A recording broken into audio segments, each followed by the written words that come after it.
Hi, everyone. Good evening, and welcome to another episode of Ball Business Explained.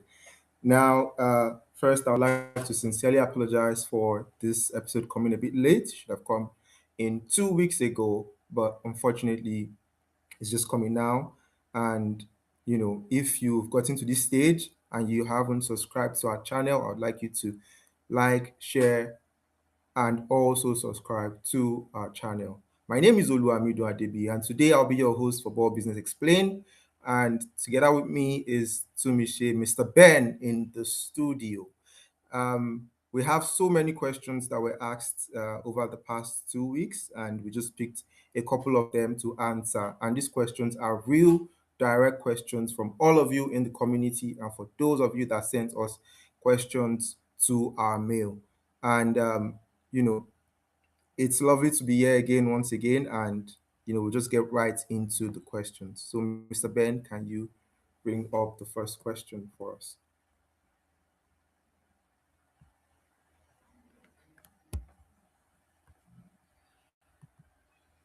Okay, so this says, how should an agent partition time and resources at an early stage between building player profiles and seeking contacts and opportunities at clubs? Now, this is probably one of the oldest questions that have gotten or that has even been in the profession. And to be fair, the truth is there is really no universal formula for this, you know. And why it's like that is because you cannot really separate these two investments from each other. They go hand in hand. Now, a strong club relationship will tell you, clubs are important, you know, you need to interact with the clubs. You need to ensure that you can you have relationships that you can leverage on when you have your profiles. And on the other hand, they'll tell you that clubs will not answer you if you do not have good profiles that they are willing to work with. And usually you notice that a lot of agents fall on either side of the um, spectrum. Some would prioritize, focusing their efforts on getting the contacts, while others would, focus on, I need to get the profiles and the likes like that. But I would want you to look at it from this angle because I believe, in my opinion, and this is what we did at um, Ball Business also.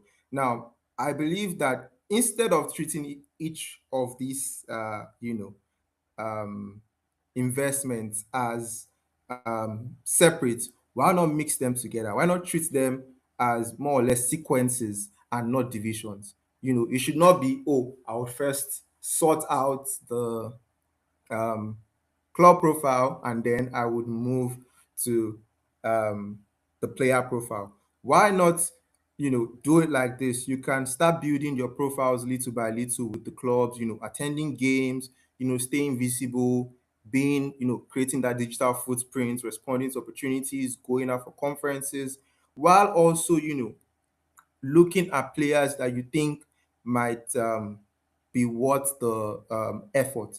And I was recently talking with an agent from the community, a newly licensed agent from the community, and I told him that your job as an agent majorly is not just to negotiate deals. I believe your job as an agent is to look at market trends, is to also be a researcher, look at, if you are thinking of the Portuguese league, what kind of players do they take in, for each club, which kind of profiles do they work with, things like that. Having those things down, those are what we call, in my opinion, also, those are part of building a profile with the club. So, you do that, and, you're also looking and saying, oh, you know, in the event I find this player, I already have something that I'm working on.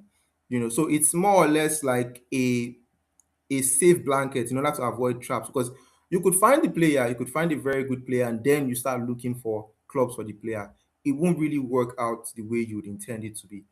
Meanwhile, you could also um, establish club contacts and everything, but you don't have a player to offer to them. So the truth is, it's always best to treat it as sequences. They go hand in hand, not one or the other, you know. So, Tumishe, can you please bring up the next question?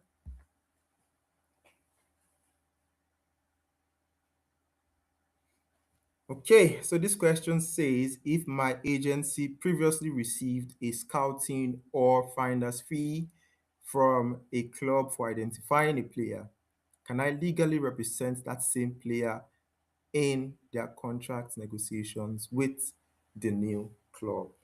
Now, obviously, I would answer the question. The first question is yes, you can.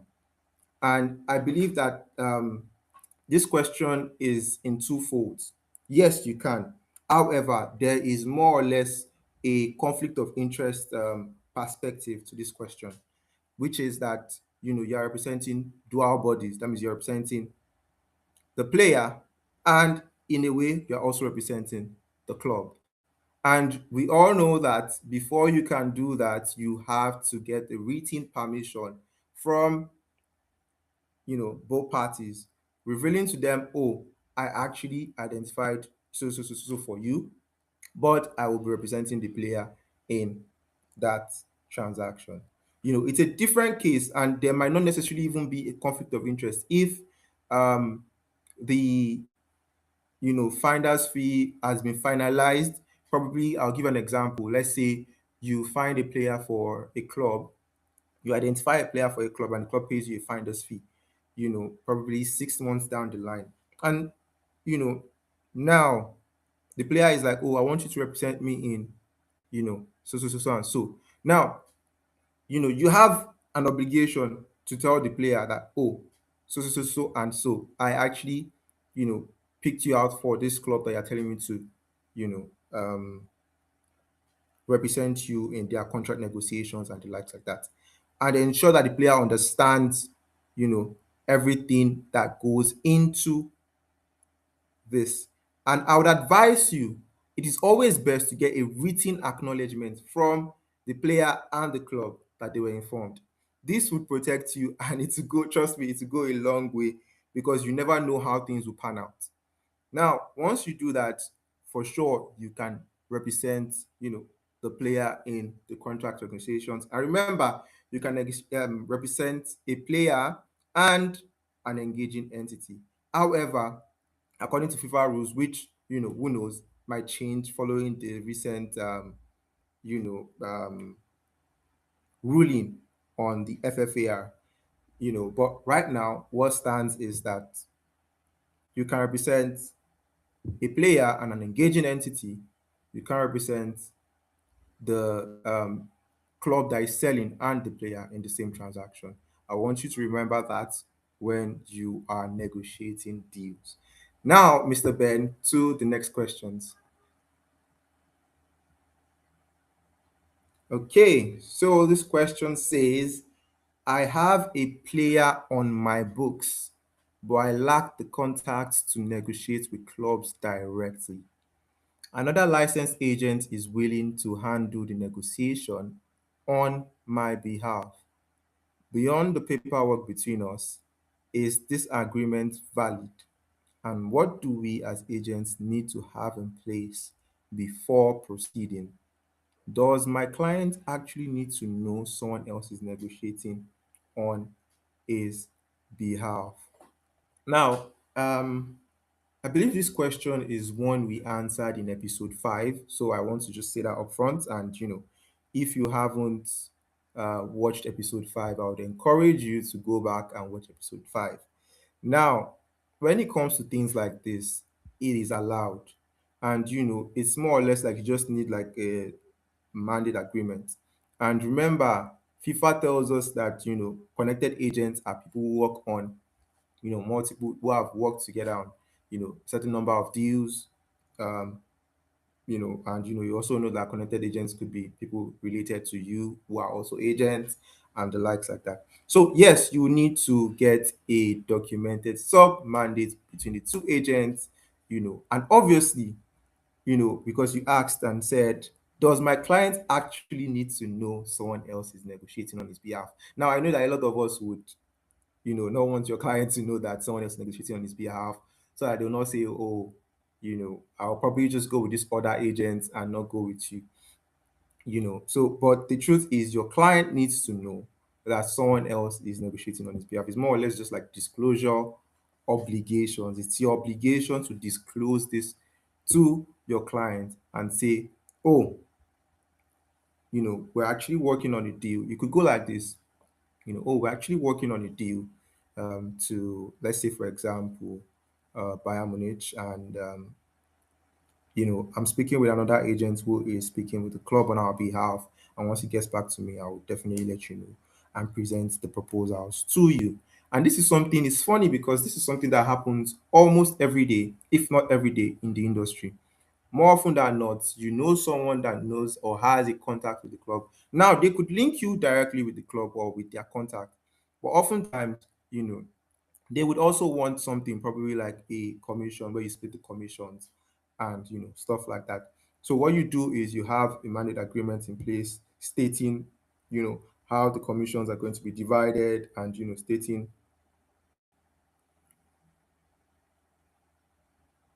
sorry, and stating all your obligations for each party, all the obligations from each party. You are supposed to do this while I am supposed to do this. And then, obviously you have to carry your clients along, and the likes like that. At this point in time, before we go to the next question, I would want to see if we have any questions from the comment section. Anyone willing to ask further questions before we move on to the next question? So, Mr. Ben, do we have any questions from YouTube? That we, or even from the studio? Probably we have certain premium members joining us in the studio that would want to ask certain questions or clarifications from the questions that have been answered so far.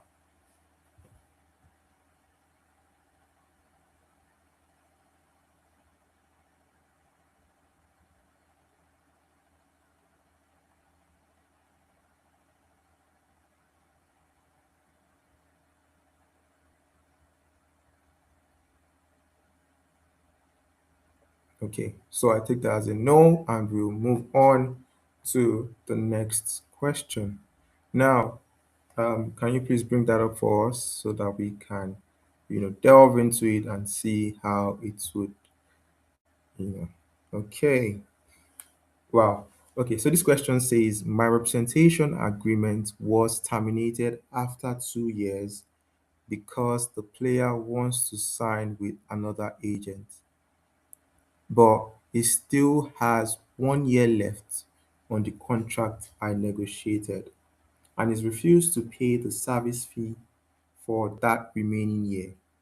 What are my actual rights here, and what can I do to recover what I am owed? First of all, I would like to, say I'm sorry to hear that this is happening to you, and I would try my best to give you a very genuine answer, you know. And if you'd want to continue the conversation, you can always send us a message, at legal at the ballbusiness.com, and would be able to look into detail, uh, look into the case in detail, and try our best to see how we can help.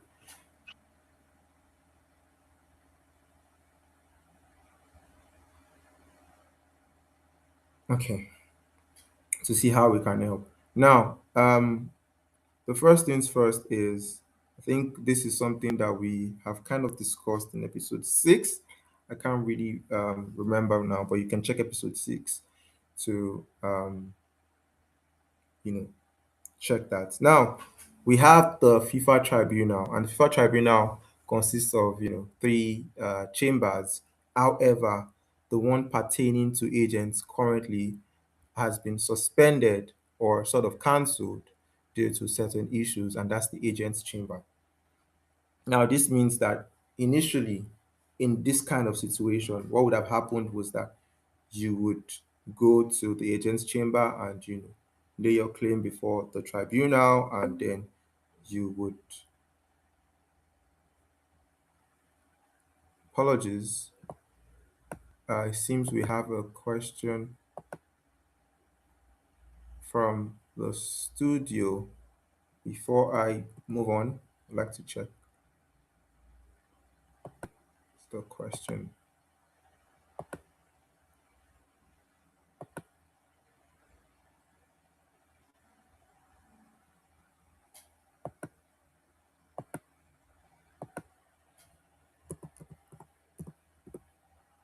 Okay, so now, like I was saying, we have the um, agent's chamber, which was, something that was in existence before, but now is no longer in existence because it's been suspended due to certain issues. And what happens now is when, or before, what used to happen was that when you have an issue like this, you go to the agent's chamber, you lay your claim, because you are not a player or a club. Now, if it's a player that is involved, you can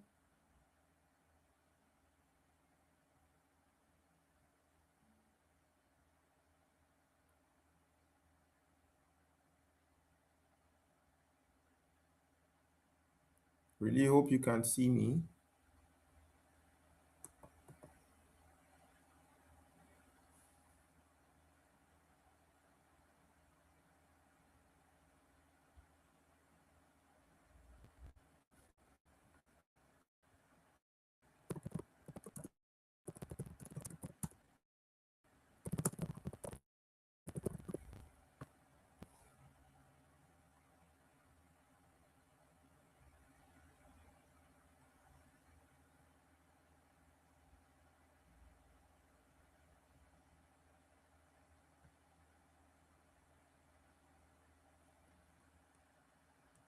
Okay.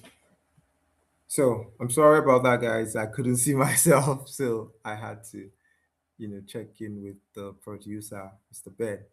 Now, like I was saying, usually what would have happened was because it is not, especially when maybe it's between an agent and another agent, you have to pay certain costs, for the arbitration for the tribunal before you can get it underway. However, what happens now is you have to go to CAS to get your claim sorted out. You have to go to CAS to get your claim sorted out.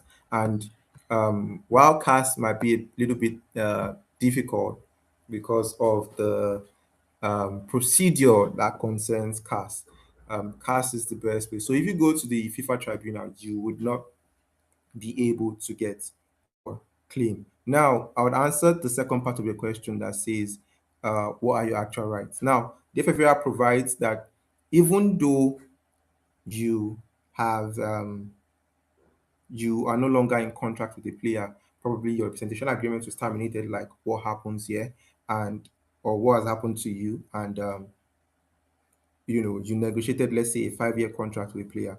Now the player is signed to another agent. You are still entitled under the FFAR to get commissions for the contract that you negotiated. So in this instance, he's refused to pay you the service fee for that remaining year because you are no longer under a representation agreement. However, he is obligated to pay you, and you can go to CAS to request that he pays you what you are owed. It seems we have someone else in the studio with us. Mr. Ben, please can you bring up Oluwafemi to join the conversation?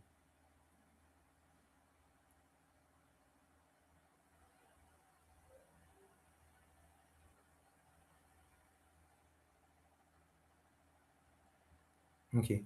So, you could always do that, go to CAS. And if you need help doing that, like I said, you can always send us a message or a mail to legal at the ballbusiness.com, and we'll be glad to help you sort that out. Um, Now, can we move on to the next question, please?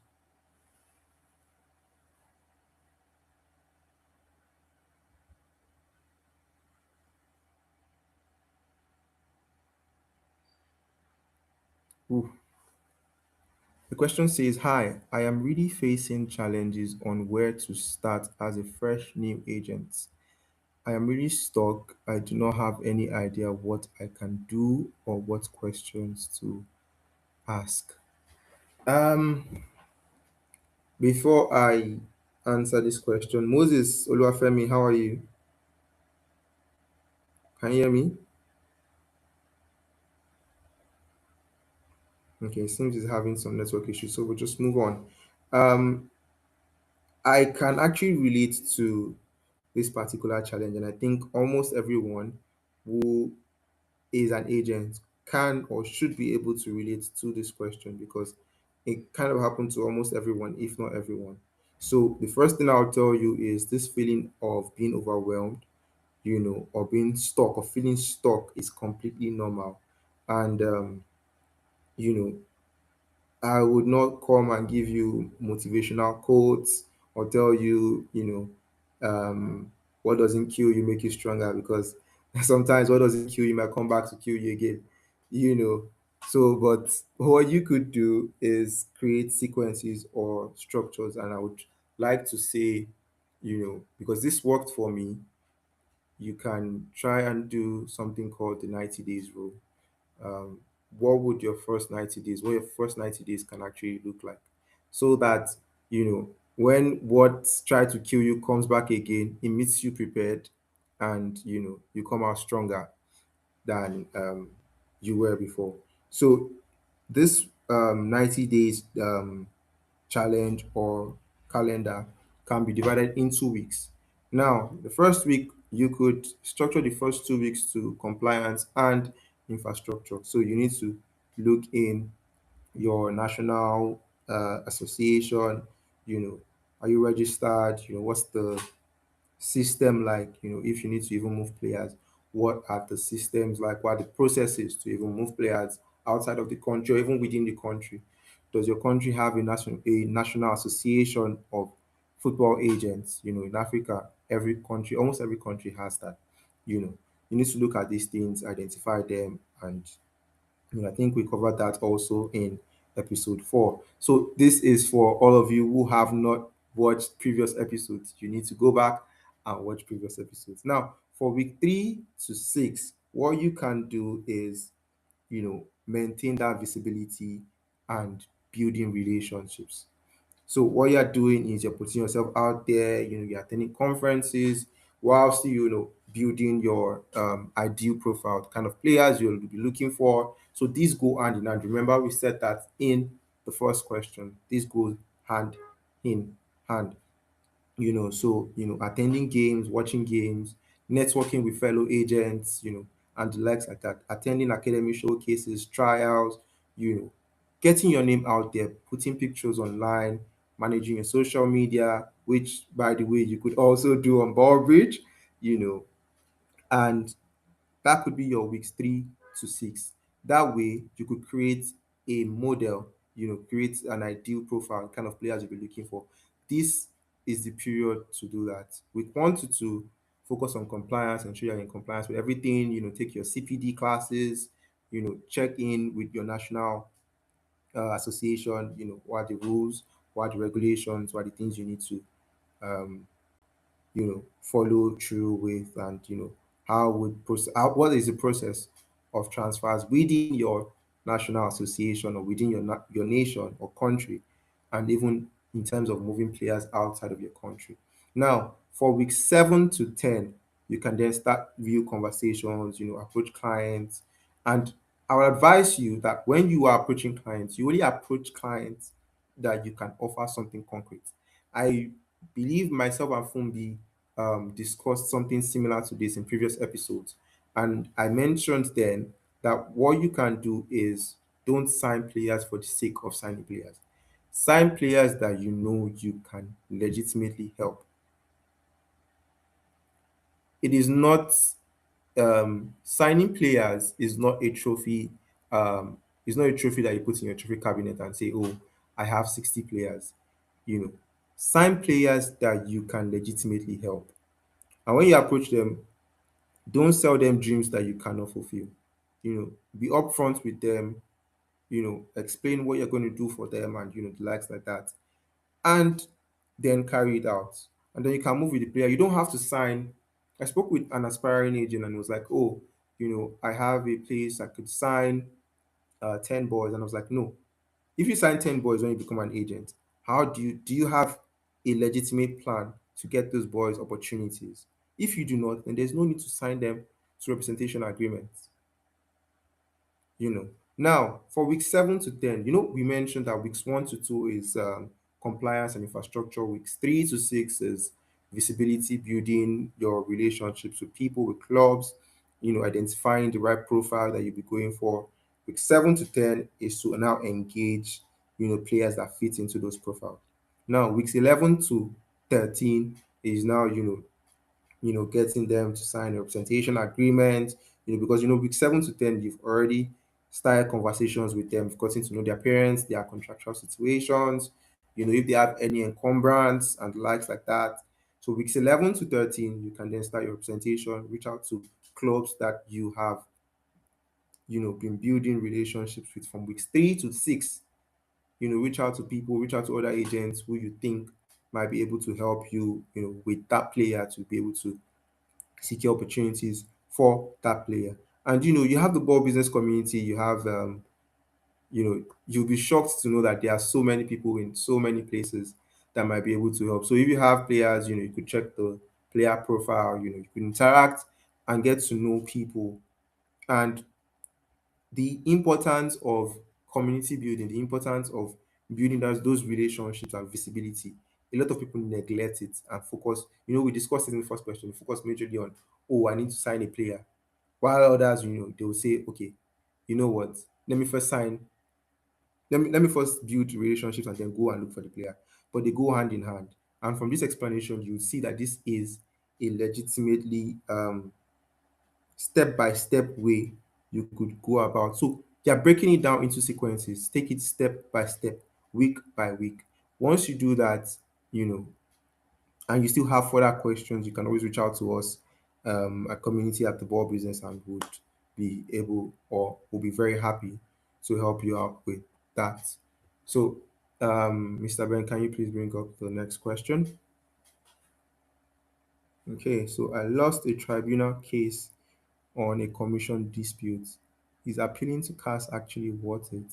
And what does that process even involve? Okay, so I think we've established this earlier, that when it comes to commission disputes, the tribunal currently is not the best place to go. It's not the right move to take. You go to CAS directly.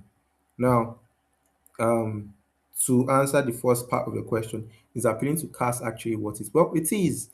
It is what it's, okay. It is what it's, especially when you have a huge sum to recover.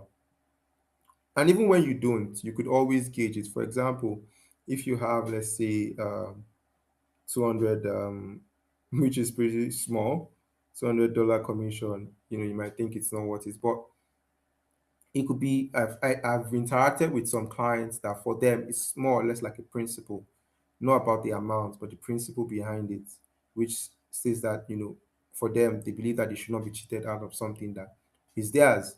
Now, when you appeal to CAS, or in this situation, when you now appeal to CAS, um, the process is usually, CAS has like a 21-day um, gap where you should appeal to CAS after the final decision from a FIFA related body. So when you appeal, you pay a fee, a case, a desk office fee of, I think, 1,000 Swiss francs, which should be probably around 1,200, 1,250 US dollars. So once you do that, then they will calculate the advance on cost. Now, this advance on cost is meant to be paid before the process actually happens. So you pay half of the advance on costs. Now, most instances, the truth is the other party might not want to pay the advance on cost, because both parties are supposed to pay the advance on cost. And advance on cost is usually calculated based off of the sum that is being disputed. So there is no fixed amount advance on cost. It's calculated based off the fee in question, the fee being disputed. Now, once that is done, you know, both parties are to pay half each of the advance on cost. Now, the other party might decide not to pay that, and if they don't pay that, the case cannot go on. So usually, if you are appealing, you have to be prepared mentally that you are most likely going to take on, paying the full advance on costs. And it's worth it because you can get legal fees back, you could recover legal fees, you could recover, the amounts in question. And usually, CAS cases might take between 6 to 8 months. Thereabouts, it might be shorter, but usually CAS cases are usually they take a period of time as opposed to FIFA tribunal. And one thing I would advise you to do before going to CAS is whether now I'm speaking based off of you're going to CAS for a commission dispute, not appealing to CAS now. Now, if you are moving to CAS for such disputes, commission related or related to agency and the like that, I'd advise that you first try alternative means of dispute resolution before doing that. You can try mediation, try to negotiate first, then try mediation. And if that doesn't work, then you can, go to CAS. This is because, CAS is a long process, it's time consuming. Yes, you get um your claim, if it's properly handled and the likes like that. But if there is a possibility that you can get it without going to CAS, I would advise that you take that possibility first and then treat CAS as a last resort when that does not work. So, Mr. Ben, please, do we have any more questions?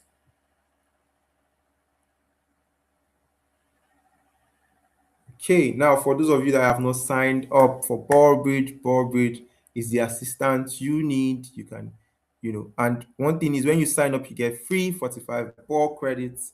Um, you get a scouting dossier, which you could, subscribe and get. You can get your free digital business card.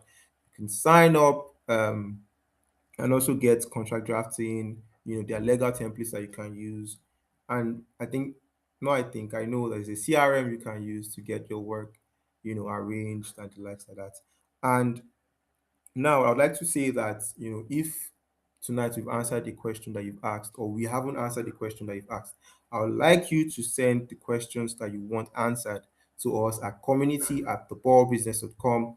If we're not able to cover your questions this week, we'll definitely cover them at the next Ball Business Explained, and